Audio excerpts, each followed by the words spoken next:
Yan na yung sa side ng bahay. Yan na yung actual na lalim ng hukay. Finish na.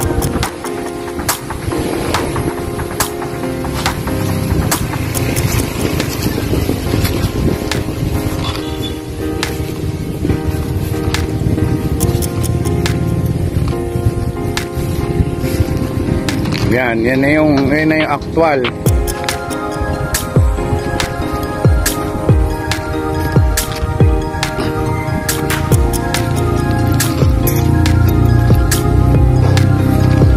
Yan, hanggang dito yung sukat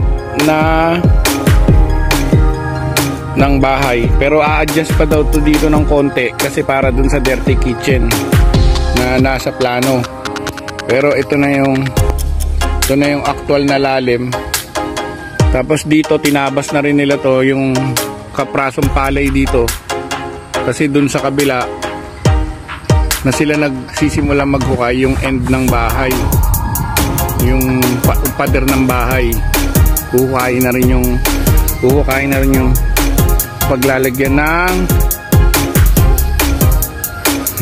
ayan, yung paglalagyan ng mga poste.